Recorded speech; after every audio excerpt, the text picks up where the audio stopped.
இந்த வீடியோவில் பொது தமிழ்ல இருந்து மிக முக்கியமான கேள்வி மற்றும் பதில்கள் பார்க்கலாம். ஃப்ரெண்ட்ஸ், நீங்கள் இன்னும் சேனலை சப்ஸ்கிரைப் பண்ணலை அப்படின்னா சப்ஸ்கிரைப் பண்ணிக்கோங்க. கூடவே பக்கத்தில் இருக்க பெல் ஐக்கானையும் கிளிக் பண்ணிக்கோங்க. முதல் கேள்வி, கீழ்கண்டவற்றுள் செய்யுளிசை அளபெடைக்கான எடுத்துக்காட்டு எது?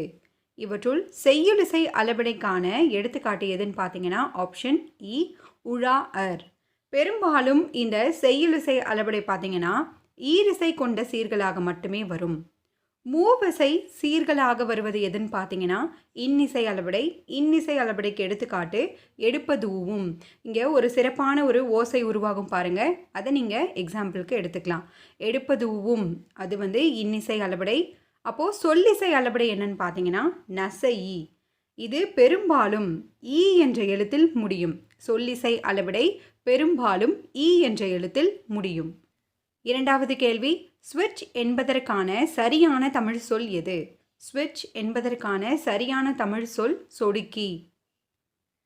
மூன்றாவது கேள்வி, உலகம் யாவையும் தாமுல வாக்கலும் என்ற வரிகள் யாருடையது? Repeated question. உலகம் யாவையும் தாமுல வாக்கலும் என்ற வரிகள் கம்பருடையது. நான்காவது கேள்வி, தோரண வீதியும் தோமரு கோட்டியும் இத்தொடரில் கோட்டி என்பதன் பொருள் என்ன?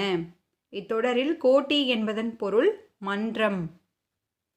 ஐந்தாவது கேள்வி, இந்தியாவில் எங்கு முதலில் கல் ஆயுதம் கண்டுபிடிக்கப்பட்டது?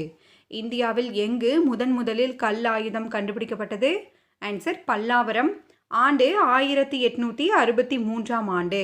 ராபர்ட் ப்ரூஸ் பூட் என்பவர் 1863ஆம் ஆண்டு பல்லாவரத்தில் சில எலும்புகளையும் கல் ஆயுதங்களையும் கண்டுபிடித்தார். இதுதான் இந்தியாவில் கண்டுபிடிக்கப்பட்ட முதல் கல்லாயுதம் ஆகும். ஆறாவது கேள்வி, தமிழை வடமொழி வல்லாண்மையின் என்றும் மீட்பதற்காகவே இறைவன் என்னை படைத்தான் என்று கூறியவர் யார்? Most repeated question. Answer Devaneya Pavanar. தமிழை வடமொழி வல்லாண்மையின் என்றும் மீட்பதற்காகவே இறைவன் என்னை படைத்தான் என்று கூறியவர் தேவநேய பாவாணர். ஏழாவது கேள்வி, தொல்காப்பியத்தில் உள்ள இயல்கள் மற்றும் அதிகாரங்களின் எண்ணிக்கை என்ன? இது தனித்தனியாகவும் எக்ஸாமில் கேட்பாங்க. ஆன்சர் 27 இயல்கள் மற்றும் 3 அதிகாரங்கள். மிக முக்கியமான கேள்வி இது. எட்டாவது கேள்வி, சட்டம் ஒரு இருட்டறை, அதில் வழக்கறிஞரின் வாதம் ஒரு விளக்கு என்ற வரிகள் யாருடையது? Repeated question. ஆன்சர் அறிஞர் அண்ணா.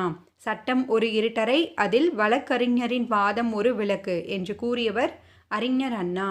ஒன்பதாவது கேள்வி, தமிழ் மக்களின் வாழ்வியலை சொல்லும் கருவூலங்களாக திகழும் நூல்கள் இவற்றுள் எது? ஆன்சர் சிலப்பதிகாரம் மற்றும் மணிமேகலை. இதுவும் அடிக்கடி தேர்வில் கேட்கப்பட்டது, நோட் பண்ணிக்கோங்க ஃப்ரெண்ட்ஸ். பத்தாவது கேள்வி, திருக்குறளுக்கான உரைகளுள் யாருடைய உரை சிறந்தது? ஆன்சர் பரிமேலழகர். மொத்தம் 10 பேர் திருக்குறளுக்கு உரை எழுதியிருப்பாங்க. அது பதின்மர் அப்படின்னு சொல்லுவாங்க. இது நோட் பண்ணிக்கோங்க, தேர்வில் அடிக்கடி கேட்கப்பட்டது. பதின்மர் என்பது எத்தனை பேரை குறிக்கிறது அப்படின்னும் கேட்டிருக்காங்க. 10 நபர்கள். அந்த 10 நபர்கள் யார் யார் அப்படின்றத பார்க்கலாம். தருமர் மணக்குடவர், தாமத்தர் நச்சர், பருதி திருமலையர், மல்லர் பரி பெருமாள், காளிங்கர், பரிமேலழகர். இவற்றுள் யாருடைய உரை சிறந்தது? பரிமேலழகர். 11வது கேள்வி, மதுரை தமிழ் ஆசிரியர் மாக்காயனாரின் மாணாக்கர் யார்? ஆன்சர் காரியாசான். காரியாசான் சிறுபஞ்ச மூல நூலின் ஆசிரியர். இவர் மதுரை தமிழ் ஆசிரியர் மாக்காயனாரின் மாணாக்கர். மேலும் காரியாசான் பார்த்தீங்கன்னா சமண சமயத்தை சார்ந்தவர்.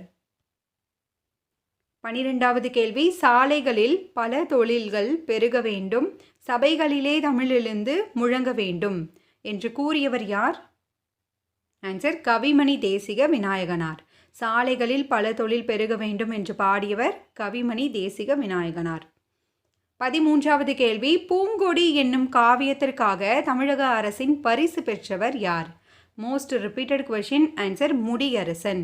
பூங்குடி அப்படின்றது முடியரசனுடைய ஒரு காவியம். இது தமிழக அரசின் பரிசை பெற்ற ஆண்டு 1966ஆம் ஆண்டு. 14வது கேள்வி, ஆகு பெயர் எத்தனை வகைப்படும்? சிம்பிள் கொஷின், அடிக்கடி தேர்வில் கேட்கப்பட்டது. 16 வகை. ஆகு பெயர் 16 வகைப்படும். 15வது கேள்வி, காக்கை குருவி எங்கள் சாதி என்று பாடியவர் யார்? Repeated question. ஆன்சர் பாரதியார். காக்கை குருவி எங்கள் சாதி என்று பாடியவர் பாரதியார். 16வது கேள்வி. மகத நன்னாட்டு வாழ்வாய் வேந்தன் பகைப்புறத்து கொடுத்த பட்டி மண்டபம் என்ற வரிகள் இடம்பெற்றுள்ள நூல் எது? ஆன்சர் சிலப்பதிகாரம். அடுத்து, ஆயுத எழுத்தின் வேறு பெயர்களில் தவறானது எது? இவற்றுள் தவறானது ஆப்ஷன் ஏ தொடர்நிலை. ஆயுத எழுத்தின் வேறு பெயர்கள் தனிநிலை, முப்புள்ளி, முப்பாற்புள்ளி, அக்கேனம். 18வது கேள்வி. நாராய் நாராய் செங்கல் நாராய் என்னும் பாடலை எழுதியவர் யார்? ஆன்சர் சத்திமுத்த புலவர். அடிக்கடி தேர்வில் கேட்கப்பட்டது. 19வது கேள்வி. மணிமேகலை டேஸ் காப்பியமாகும்? ஆன்சர் பௌத்த காப்பியம். மணிமேகலை ஒரு பௌத்த காப்பியம். மேலும் குண்டலகேசியும் பார்த்தீங்கன்னா பௌத்த காப்பியம். 20வது கேள்வி. பொறுத்துக. அழகின் சிரிப்பு பாவேந்தர் பாரதிதாசன், தண்ணீர் தண்ணீர் கோமல் சுவாமிநாதன், தண்ணீர் தேசம் வைரமுத்து, வாய்க்கால் மீன்கள் வே இறையன்பு. இது தேர்வில் அடிக்கடி கேட்கப்பட்டது, பார்த்துக்கோங்க ஃப்ரெண்ட்ஸ். 21வது கேள்வி. குற்றம் பார்க்கில் என்னும் டேஸுக்காக சு சமுத்திரம் அவர்கள் தமிழக அரசின் பரிசை பெற்றார். குற்றம் பார்க்கில் அப்படின்றது ஒரு சிறுகதை தொகுதி. இந்த மாதிரி கேள்விகளும் நமக்கு தேர்வில் கேட்பாங்க. ஸோ முக்கியமான சாகித்ய அகாடமி தமிழக அரசின் விருது பெற்ற நூல்கள் எல்லாமே என்ன கேட்டகரியில் வருது அப்படின்றதையும் சேர்த்து படிச்சுக்கோங்க. சமுத்திரம் அவர்கள் திருநெல்வேலி மாவட்டத்தை சேர்ந்தவர். 22வது கேள்வி. முதுமொழி என்று அழைக்கப்படும் நூல் எது? Repeated question. முதுமொழி என்று அழைக்கப்படும் நூல் பழமொழி 400. பழமொழி 400ன் ஆசிரியர் யாருன்னு பார்த்தீங்கன்னா முன்றுரை அரையனார். 23வது கேள்வி. விளையாட்டு என்பதன் இலக்கண குறிப்பு? விளையாட்டு என்பதன் இலக்கண குறிப்பு தொழிற்பெயர். 24வது கேள்வி. மொழி ஞாயிறு என போற்றப்படுபவர் யார்?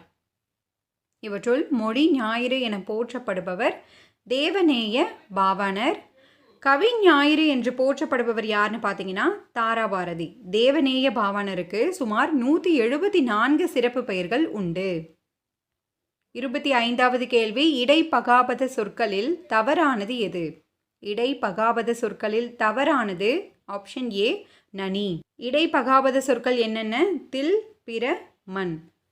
நனி என்னன்னு பார்த்தீங்கன்னா உரி பகாபத சொல். சால, கடி, உரு இது எல்லாமே உரி பகாபதம். 26வது கேள்வி. பிரித்தெழுதுக. பாகற்காய். பாகற்காய் என்பதன் சரியான விடை பாகு கூட்டல் அல் கூட்டல் காய். 27வது கேள்வி. குன்றக்குடி அடிகளாரால் கவியரசு என்னும் பட்டம் பெற்றவர் யார்? Repeated question. ஆன்சர் முடியரசன். முடியரசனுடைய இயற்பெயர் துரைராசு. முடியரசனுக்கு கவியரசு என்ற பட்டம் வழங்கியவர் யாருன்னு தேர்வில் கேட்டிருக்காங்க. குன்றக்குடி அடிகளார். இதில் ஒரு இடம் மென்ஷன் பண்ணியிருப்பாங்க. அது என்னன்னா பரம்புமலை. பரம்புமலையில் நடந்த விழாவில் தான் இவருக்கு கவியரசு என்னும் பட்டம் வழங்கப்பட்டிருக்கும். இதுவும் தேர்வில் கேட்கப்பட்டது, நோட் பண்ணிக்கோங்க ஃப்ரெண்ட்ஸ். 28வது கேள்வி. இவற்றுள் தவறான இணை எது? இணையம், இன்டர்நெட், முகநூல், ஃபேஸ்புக், இடஞ்சுழி, ஆன்டி கிளாக் வைஸ், குரல் தேடல், இமெயில். இதற்கான சரியான விடை ஆப்ஷன் இ குரல் தேடல். சரியான விடை வாய்ஸ் சர்ச். 29வது கேள்வி. விடுதலை இயக்க கவிஞர்களுள் ஒருவர் யார்? ஆன்சர் நாமக்கல் கவிஞர். இவர் காந்திய கவிஞர் என்றும் போற்றப்படுகிறார். விடுதலை இயக்க கவிஞர்களுள் ஒருவர் நாமக்கல் கவிஞர். 30வது கேள்வி. ஐம்பெரும் குழுவில் இடம்பெறாத நபர் யார்? இவற்றுள் ஐம்பெரும் குழுவில் இடம்பெறாத நபர் யானை வீரர். ஐம்பெரும் குழு என் பேராயம் அப்படின்னு 2 குழுக்கள் இருக்கும். இதில் ஏதாவது ஒன்று மட்டும் நீங்கள் ஞாபகம் வச்சுக்கோங்க. ஐம்பெரும் குழுவில் உள்ள நபர்கள் யார் யார் அப்படின்னா அமைச்சர், படைத்தலைவர், சடங்கு செய்விப்போர், தூதர், ஒற்றர் அல்லது சாரணர். ஓகே ஃப்ரெண்ட்ஸ், இதுவரைக்கும் பார்த்த கேள்விகளிலிருந்து உங்களுக்கான ஒரு கேள்வி. தொல்காப்பியத்தில் உள்ள அதிகாரங்கள் மற்றும் இயல்களின் எண்ணிக்கை எத்தனை? இதற்கான பதிலை கீழே கமெண்ட் பண்ணுங்கள் ஃப்ரெண்ட்ஸ். இந்த வீடியோ உங்களுக்கு யூஸ்ஃபுல்லாக இருக்குது அப்படின்னு நினச்சிங்கன்னா மறக்காமல் லைக் பண்ணி சப்போர்ட் பண்ணுங்கள். தேங்க்யூ.